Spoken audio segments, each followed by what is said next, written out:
قطب الاقطاب حضرت خواجہ قطب الدین بختیار کاکی رحمۃ اللہ علیہ فرماتے میں حضرت خواجہ معین الدین چشتی رحمۃ اللہ علیہ کی خانقاہ میں بیٹھا تھا۔ اچانک ایک تاجر، ایک دنیا دار شخص آیا۔ حضرت خواجہ معین الدین چشتی رحمۃ اللہ تعالی علیہ کے سامنے بیٹھے ہوئے آپ کے ایک مرید شیخ علی علیہ رحمہ جن کا نام تھا، ان کی طرف وہ تاجر تیزی سے بڑھا اور شیخ علی کا گریبان پکڑ لیا۔ میرے پیسے کب دو گے اور کتنے وعدے کرو گے؟ لاؤ میری رقم واپس کرو۔ حضرت خواجہ معین الدین چشتی رحمۃ اللہ علیہ ساری صورتحال سے بے خبر تھے، جلدی سے اٹھے اور اٹھ کر کے اس تاجر سے کہا کہ معاملہ کیا ہے، بات کیا ہے؟ کہ حضور بہت عرصے تھے آپ کے اس مرید شیخ علی نے میری رقم دینی ہے اور واپس نہیں کرتا۔ خواجہ صاحب علیہ رحمہ نے شیخ علی کی طرف دیکھا اور فرمایا یہ معاملہ کیا ہے؟ عرض کی حضور غریب ہوں، کمزور ہوں، تنگ دست ہوں، قصدن ایسا نہیں کر رہا، اس سے کچھ مہلت لے چکا ہوں، وہ ختم ہوئی، اب اور مہلت کا سوالی ہوں، پر یہ مجھے مہلت دینے کو تیار نہیں ہے۔ خواجہ اجمیر علیہ رحمہ نے اس تاجر کی طرف دیکھا اور فرمایا غریب ہے، مجبور ہے، اس وقت تنگ دست ہے، اس کو کچھ مہلت دے دو، یقیناً تمہاری رقم لوٹا دے گا۔ اس نے حضرت خواجہ علیہ رحمہ کے ساتھ بھی توہین آمیز لہجہ معاذ اللہ اختیار کیا، ابھی لے کر کے جاؤں گا، پوری رقم لے کر کے جاؤں گا، ورنہ نہ صرف یہ کہ اسے رسوا کروں گا بلکہ میں اسے بازاروں میں کھینچوں گا۔ خواجہ قطب علیہ رحمہ فرماتے ہیں جتنے لوگ وہاں بیٹھے تھے ان سب کی طرف جب شیخ علی دیکھتے تو کمزور پڑتے، روتے، میرے پیر بھائیوں کے بیچ آ کر سرعام اتنے لوگوں میں میری اتنی رسوائی کر ڈالی۔ خواجہ اجمیر نے اپنی اس مرید کی آنکھوں میں جب آنسو دیکھے تو بڑا ہی دل نرم ہوا، اس کو کہا کچھ مہلت دے دے۔ اس نے کہا نہیں مجھے تو ابھی اپنی رقم چاہیے۔ خواجہ صاحب رحمت اللہ علیہ نے زمین پر چادر بچھائی، چند سکے جیب سے کیا نکالے تھے کہ اللہ تبارک و تعالیٰ نے بھرے خزانوں سے دولت عطا فرمایا، یہ ہے تمہاری رقم، اٹھاؤ اور لے جاؤ۔ تمہیں فقیروں کو اس طرح رسوا نہیں کرنا چاہیے تھا، تمہیں خانقاہوں میں بیٹھے ان سادہ اور کمزور لوگوں کے ساتھ یہ رویہ روا نہ رکھنا چاہیے تھا۔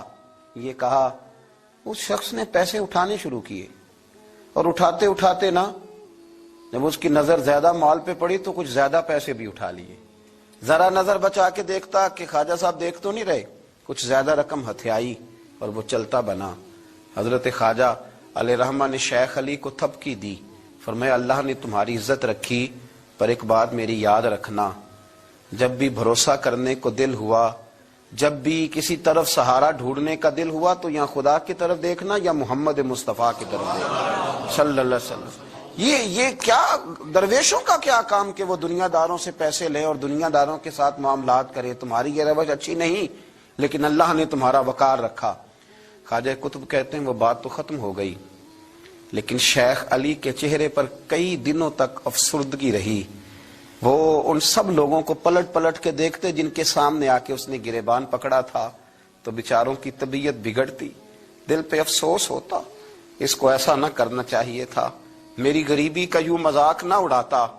کہتے ہیں چند ہفتے گزرے تو اس تاجر کو ہم نے دوبارہ خواجہ صاحب کی خانقاہ میں داخل ہوتے دیکھا، لیکن اب کہ وہ بڑا ہی پریشان آیا، اب کہ وہ بڑا ہی افسردہ آیا، اب کہ وہ آیا تو ہانپتا کامتا تڑپتا آیا، چادر بڑی ساری اوڑھ رکھی ہے، آتے ہی حضرت خواجہ کی خدمت میں بیٹھا، تڑپ کے رونے لگا، کہنے لگا اجمیر کے بادشاہ بھول گیا تھا، معافی ہو سکتی ہے، غلطی ہو گئی تھی، درگزر کا سوالی بن کے آیا ہوں۔ عطائے رسول ہند الولی غریب نواز رحمت اللہ تعالی علیہ فرمانے لگے پہیلیاں نہ بجھا، جو بات ہے اس کو کھول کر کے بیان کر، فقیر تیری ہر بات سننے کو اور درگزر کرنے کو تیار ہے۔ اس نے اپنا ہاتھ چادر کی اوٹ سے نکالا تو کہنے لگا حضور خشک ہو گیا ہے، اٹھتا ہی نہیں ہے، حضور تکلیف میں ہوں، آزمائش میں ہوں۔ ہوا دراصل یہ تھا کہ میں نے نا وہ میں نے سکے اٹھاتے اٹھاتے نا آپ سے نظر بچا کے کچھ زیادہ اٹھا لیے تھے، تو آپ کی ناجائز دولت، میں نے آپ کی دولت کو ناجائز حاصل کر لیا تھا، تو حضور اس سبب سے میرا ہاتھ چھل ہو گیا، مجھے اتنے لینے چاہیے تھے جتنے میرے بنتے تھے، میں نے ناجائز پیسے لے لیے۔ خواجہ اجمیر فرمانے لگے دنیا دار ہے تو ابھی تک دنیا داری میں ہی اڑا ہوا ہے، تو دنیا دار ہے تو ابھی تک تیرا خیال سکوں میں، پیسوں میں، دھیلوں اور اشرفیوں میں اڑا ہوا ہے۔ فرمانے لگے مجھے پتا تھا تو زیادہ اٹھا رہا ہے، لیکن فقیر کے پاس جو خزانے ہیں وہ اس کے ذاتی نہیں، وہ رب کریم کے دیے ہوئے ہیں۔ اللہ کے خزانوں میں سے کوئی لے گیا تو لے گیا، لیکن تو یہ کیا سمجھتا ہے کہ زیادہ سکے اٹھانے کی وجہ سے تیرا ہاتھ شل ہوا ہے؟ یہ اس لیے تیرا ہاتھ خشک ہو گیا ہے کہ تو نے ایک فقیر اور درویش کو بھرے مجمع کے اندر رسوا کر ڈالا تھا۔ تیرا زیادہ پیسے لینے کی وجہ سے ہاتھ کمزور نہیں پڑا، بلکہ وہ جو تو نے اس غریب کے گلے میں ہاتھ ڈالا تھا اور اسے رسوا کر ڈالا تھا، تو کیا سمجھتا ہے وہ لاوارث ہے؟ اگر وہ کمزور ہے، تنگ دست ہے، تو بندہ تو رب کریم کا ہی ہے نا۔ جو تاجر، سیٹھ، نواب اور ذمہ دار کا رب ہے، غریبوں کا بھی وہی رب ہے، ان مسکینوں کا بھی وہی رب ہے، ان کمزوروں کا بھی وہی رب ہے۔ کہنے لگا حضور معافی کا سوالی ہوں۔ فرمایا اٹھ کے جا اور بھرے مجمع میں جا کے ایک دفعہ اس درویش سے معافی مانگ، مجھے امید ہے عرش کا رب تیرے سارے گناہ معاف فرما دے گا۔ ایک دفعہ معافی مانگ لے، جا سوال کر لے۔ وہ شیخ علی کے سامنے آ کے کھڑا ہوا، وہ کہنے لگا اگر آپ معاف کر دیں تو میری تکلیف دور ہو جائے گی۔ شیخ علی کی آنکھوں میں چھم چھم آنسو برسے۔